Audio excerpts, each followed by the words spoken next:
Adventures in time and space, told in future tense.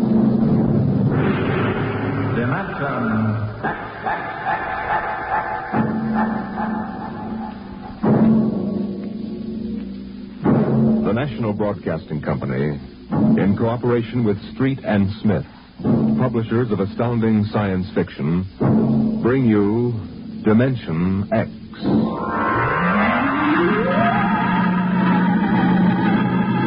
20 years had passed since the last of the giant migration ships had crashed to the surface of Mars, bearing its pitiful handful of survivors of the Earth Wars. 20 years of scratching of the stubborn Martian soil. 20 years of trying to devise new solar engines that would use the strange fuel they found on Mars. 20 years of longing, of turning eyes toward the green Earth as it hung on the horizon like a beckoning light. And now it was done. And the first new ship, built of shining Martian chromaton, had lifted bravely toward home with 3 men locked in its metal belly. Would they return to an Earth made barren by cosmic dust, to a blackened radioactive hell? Or would they find intelligence still alive on the scourged planet? What had 20 years of death and radioactivity done to our beloved Earth?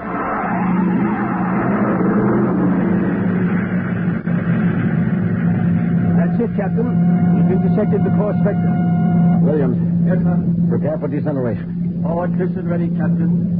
Read us off, Evans. We'll enter the gravitational field of the Earth in exactly 10 seconds. 9, 8, 7, 6, 5, 4, 3. Fire 2 and 4. 1. 2 and 4. What's our momentum, Evans? Negative 3. Fire 1. 1. Negative 4 now. Steady as she goes. How are we? On parabola now. If we can hold, we should breach the heaviside layer somewhere north of what used to be Murmansk. Let's have a look at her. Visor, please. Yes, sir. Mother Earth. 20 years. We're going home, Evans. We're going home. Home to what, Captain?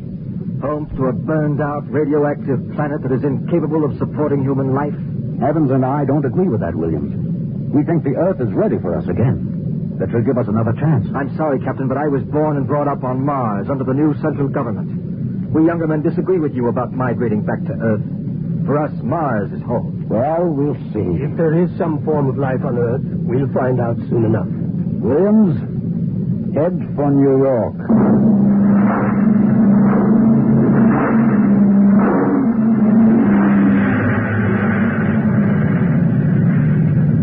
Captain, you could barely see the top of the Atomic Trades building in the twilight. They never finished building it. Dark as a tomb. Slow to cruising speed. Cruising speed. It begins to look as if Williams is right, Captain. Not a sign of life on 4 continents. We'll make a radiation check and then head back for Mars. You agree with me, gentlemen? That for all practical purposes, the planet is dead? It's still my Captain. What is it? Am I going out of my mind?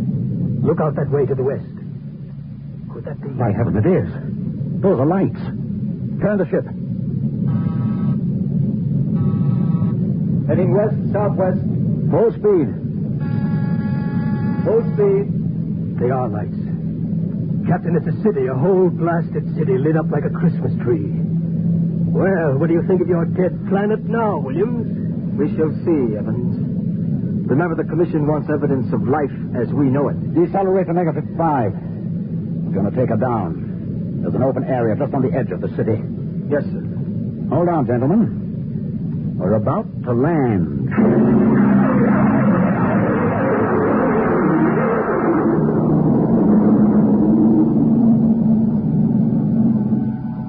Landing jacks are down, sir. Open the airlock.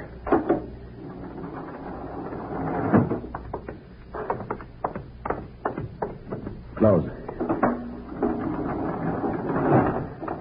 All right, gentlemen. Before we go out, security at all times. Williams, you have the blast gun. I have it. If anyone becomes separated, fire a shot and make for the ship. How's the radiation? Safe enough so far. This seems to be a light area. Very well. Open the lot.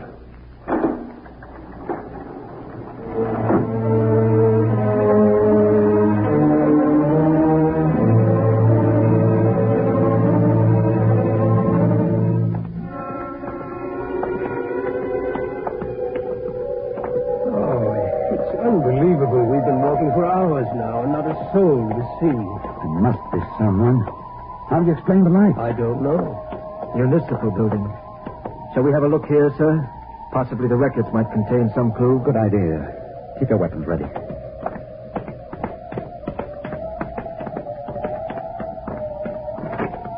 The store is in good working order. Almost as if it had been oiled recently. Long corridor. Lights blazing in every office. William, stand to watch here in the corridor. Fire a blast if you need us. Yes, sir. Evans, you come with me. We'll start right here with the city clerk's office. Better check radiation again.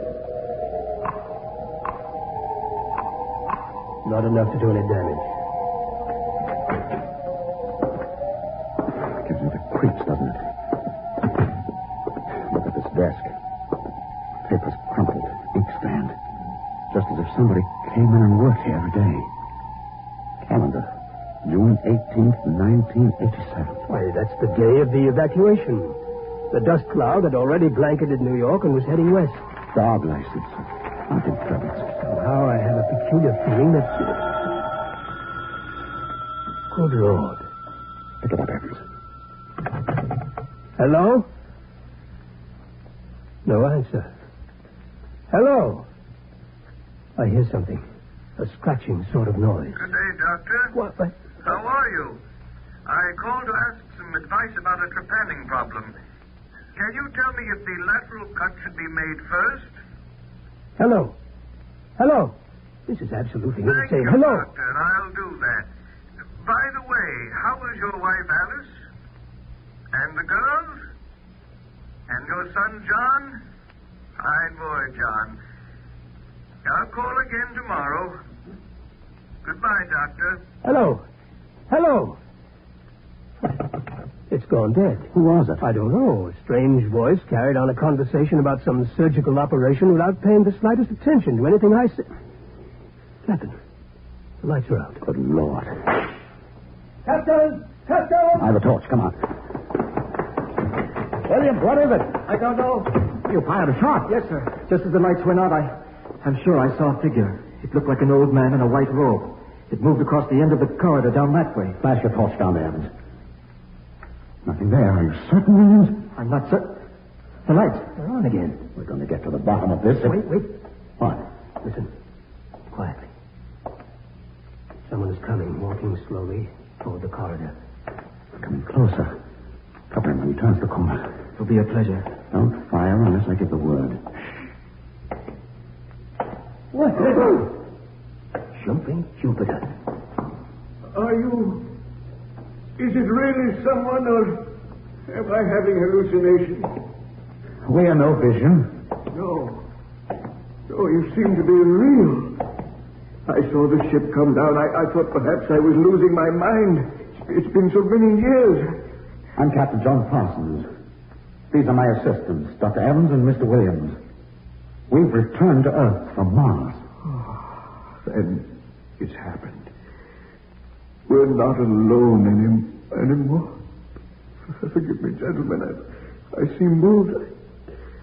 I waited and hoped for so long. You survived the radiation? We did. There are others? My family were the only ones. I answered the phone a moment ago. Who was it? You heard my voice, Doctor. Your voice? To break the loneliness, I've recorded my voice and rigged up an automatic telephone. It's pleasant to hear the phone ring. I come here to do my work. I take it you're a medical man. My name is Cornelius Hathaway. Hathaway? Hathaway the brain surgeon? You know my name. Who doesn't? I watched you on television at college. I saw you 23 years ago. You performed a difficult surgery for a cerebral tumor. Marvelous. Thank you.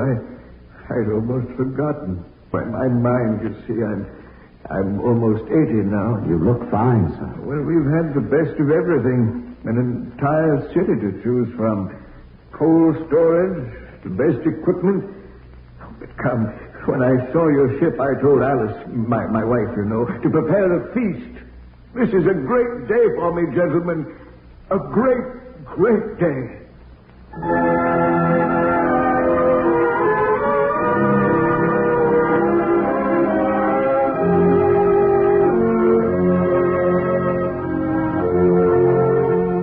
This is my wife, gentlemen. Alice, Captain Parsons, Dr. Evans, and Mr. Williams. How do you do, Mrs. Hathaway? Now, if you'll follow me, gentlemen, we'll meet my children. Lord, what a beautiful woman. She looks no more than 35. These are my daughters, Susan and Marguerite. This is my son, John. Sit down, gentlemen, sit down. We'll have a feast in honor of this occasion. Susan, Marguerite, get the best silverware and the damask napkins. John, fetch the glasses. Oh, yes, Father. It'll only take... Excuse me, John. Sir? How old are you? 23, sir. Thank you. Now, if you'll excuse me. What is it, Captain? Something wrong? Nothing except that it's impossible. You see, Dr. Hathaway's son was already in college when I started. That would make him at least 45.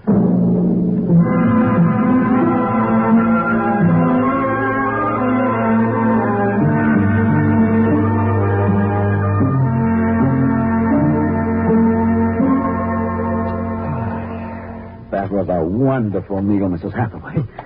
Doctor, your wife is an exceptional woman. Thank you, sir.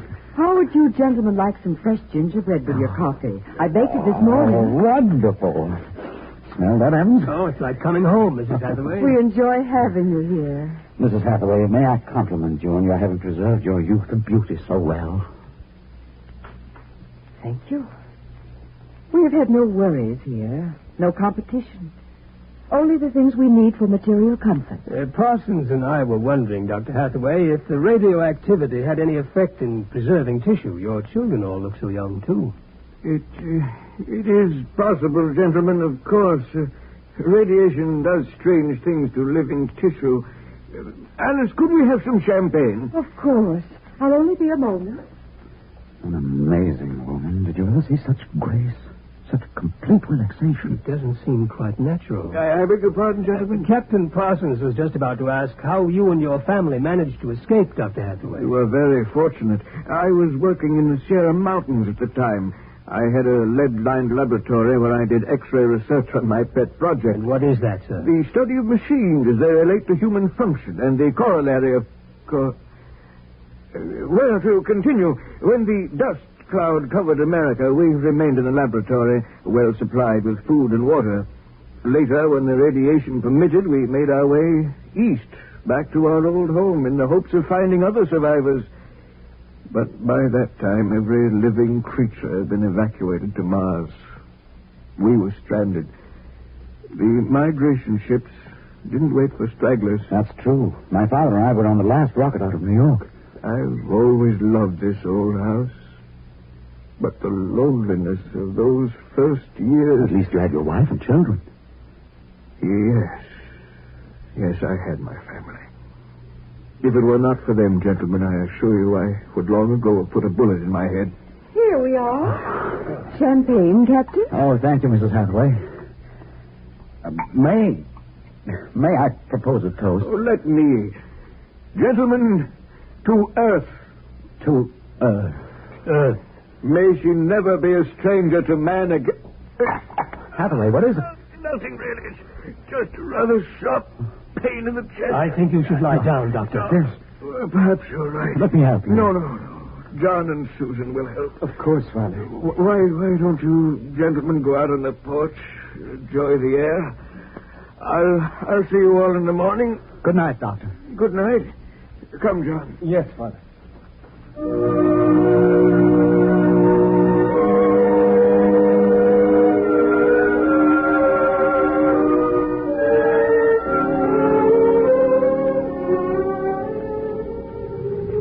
Well, what do you think of old Mother Earth now, Williams? Smell that summer breeze. Look at that view of the city lighted up against the sky. It has a certain quality. Well, score 1 point for the back-to-earth proponent. I didn't say that. You're beginning to feel it, though, Williams. I can tell. If you don't mind, gentlemen, I'm quite tired. I think I'll turn in. Excuse me. Well, Captain, Well, what? what do you make of all this? I don't know what you mean. This Hathaway and his family. There's something strange and unnatural going on here. I can sense it. I think you're reading things into it, Evans. Oh, perhaps. Well, I'll turn into it, honey.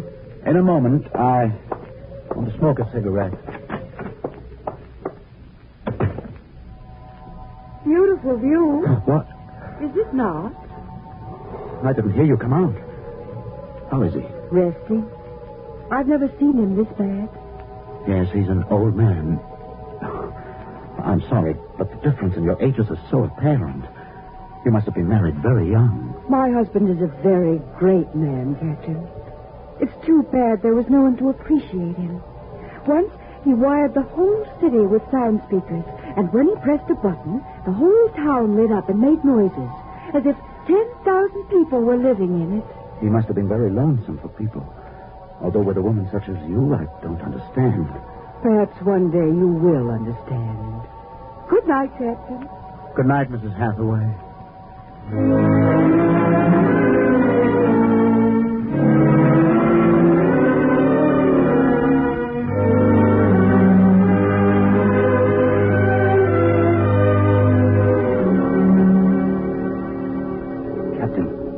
Captain Parsons. Who's there? It's Dr. Evans. What time is it? 2 a.m. What's wrong? I couldn't sleep. A few minutes ago, I heard someone slip out the front door. The moonlight, I saw it was the old man. He was headed toward our ship. What are you suggesting, Evans? Nothing, except that it's fairly unnatural for an old man with a bad heart to go wandering off at 2 in the morning. Very well. We'll follow him.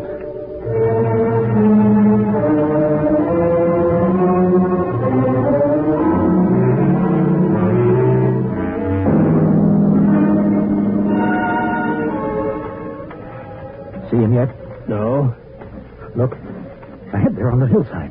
Is that Hathaway kneeling in the moonlight? Yes, I think so. Can we get closer? Let's head for that clump of bushes. This is far enough. What do you suppose he's doing there? What are those things on the ground? Good Lord. Those are grave markers. 4 of them. You're right. Seems to be praying over them. Listen. Do you forgive me for what I've done? I had to do it. I was so terribly lonely. You do forgive me, don't you? Yes. I feel you do. I'm glad. I think perhaps I can rest now. I think He's having another attack. Come on. Hathaway. Dr. Hathaway. Raise his head, Evans. His lips are moving. What is it, Doctor? Leaping closer. I'm sorry I had to spoil all of this. I've expected it for some time. We'll fix you up. No, this is the end for me. It really doesn't matter. Except for them. What about them, Hathaway? You suspected, didn't you? Yes, I suspected, but I couldn't believe it until now. Do they know? No, they wouldn't understand. I wouldn't want them to know, ever. The Earth... Don't try to talk. The Earth is so fair. Doctor. He's dead, Captain. He knew it was the end this time. Yes, he knew. What was it he meant about your suspecting? Light a match, Evans. Look on those 4 grave markers and tell me what you see. Good Lord. Well? Alice Hathaway, Marguerite Hathaway, Susan Hathaway, John Hathaway. Died July 1987. But that's 20 years ago. If these markers are correct, then who are those others? Can't you guess, Evans? Can't you guess?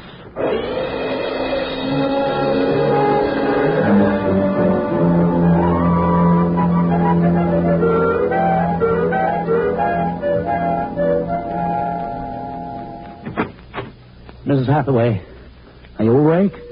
Yes, Captain? May I come in? Yes. It's about my husband, isn't it? You knew. I saw him go out tonight. He felt it was near the end. He died less than an hour ago. I'm sorry. Thank you. How do you feel? He told us it would happen one day, and that he didn't want us to cry. He didn't teach us how, you know. He said it was the worst thing that could happen, to know how to be lonely and unhappy. What will happen to us now that he's gone? I don't know. Will you stay with us? I would like to, but I cannot. You'll know about it. Yes, I know. I didn't think that you knew yourself. The children don't. I've been aware for a long while. No one would have guessed. You're so perfect. Oh, he would have liked to hear you say that. He was so very proud of us. After a while, he came to love us, and at the end, he took us as his real wife and children. He even forgot sometimes that he had made us. You gave him a great deal of comfort. Yes. Over the years, we sat and talked. He loved so much to talk. I was first, you know. Then he became lonesome for the children, and so he made them. He told me about the things he did, about his laboratory. Well, surely the children must suspect. Oh, no. You see, there were no other beings with which to compare themselves. He must have been a great, great genius. Each morning he took a recording of his voice into town and put it on the automatic telephone. Each night it would chorus. I think, what with the phone ringing and the sound of voices and the lights on, he was happy. There was only one thing, one flaw. And that? He couldn't make us grow old. And so he had to watch himself become an old, old man while we stayed young. It was a great blow to him.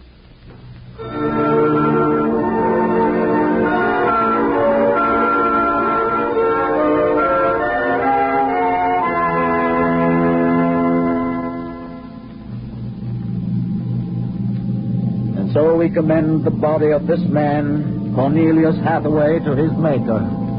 Ashes to ashes, dust to dust returneth. Amen.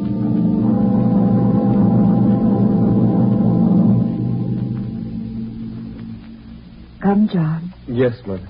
Susan. Martha. Evans, Williams, stay here a moment, please. What is it? Let them go back to the house. I want to speak to you. I know what you're going to tell us, Captain. I saw the names on the grave markers. Well? It's a mockery. A blasphemy of everything we believe in. For a man to do something so evil. Can't you imagine what he faced?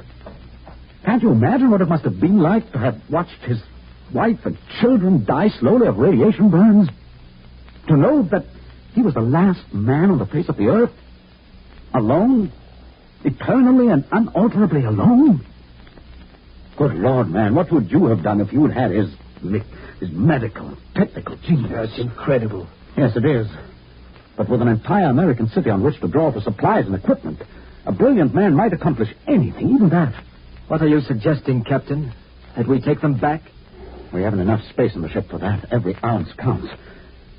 Still, to leave them here, like that, alone. I think I have an answer, cold-blooded as it may seem. Go on. I suggest that we turn them off. Do you think that I could do that? No, but I could. After all, they aren't human. They're worse than robots. They're ghoulish. Have you talked to her? Has she smiled at you with that quiet, beautiful smile? Captain, we can't take them with us, and it would be less than human to leave them here without Hathaway. Could you do it, Evans? Give me the blast gun, Williams. We'll wait in the ship. Take off in half an hour. Half an hour.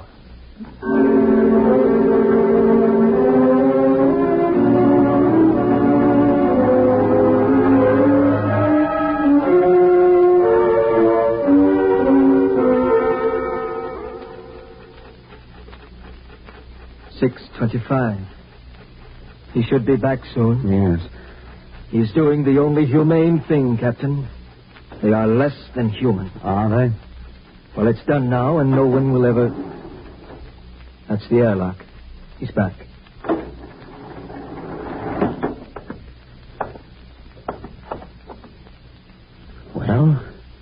Where's your gun? Did you do it? When I entered the house, she looked at me with those fine, intelligent eyes. I couldn't do it. It would be murder, cold-blooded murder. I prayed you wouldn't be able to do it. There will never be anything as fine as they are. Built to last 200, 300, perhaps 1,000 years.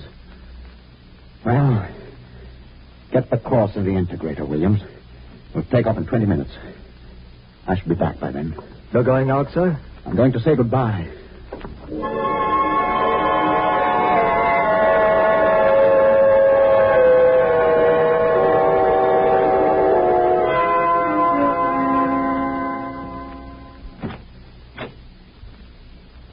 You've come back.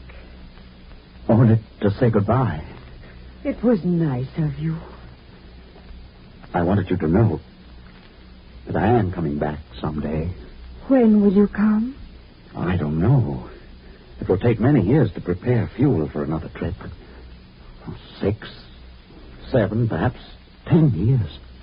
I will watch the sky at night, just as he watched it. Oh, I'm afraid I must go now. I understand. Strange. I have a new feeling. One which he did not teach us. A feeling of longing, of sadness. That one is not taught. It comes of being alive. Yes.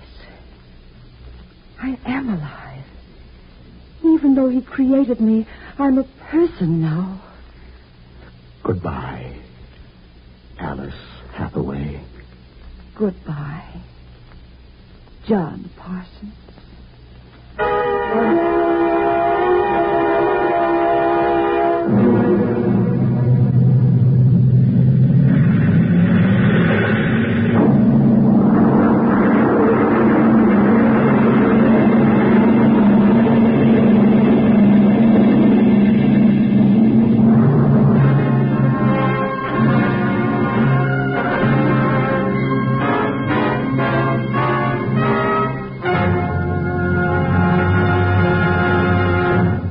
You have just heard another adventure into the unknown world of the future.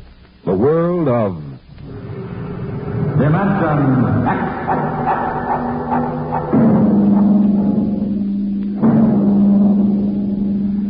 When the time comes for man to explore the universe, to deal with the strange inhabitants of other worlds, there will be much to remember. Perhaps the most important lesson of all will seem too fundamental to be included in the training manuals. Listen at this time next week as Dimension X brings you a story from the pages of the August astounding science fiction. A story called Courtesy.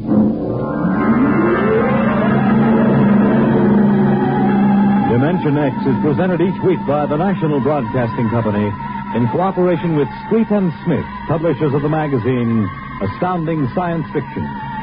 Today, Dimension X has presented Dwellers in Silence, written for radio by George Lefferts from the story by Ray Bradbury. Featured in the cast were Peter Capell as Captain Parsons, Bill Griffiths as Dr. Hathaway, and Gertrude Warner as Alice. Your host was Norman Rose, music by Albert Berman. Dimension X is produced by William Welch and directed by Fred Way. Spooky Ventures is the home for spooky content and spooky merchandise on the web. Check it out today at spookyventures.com. And remember, always keep it spooky.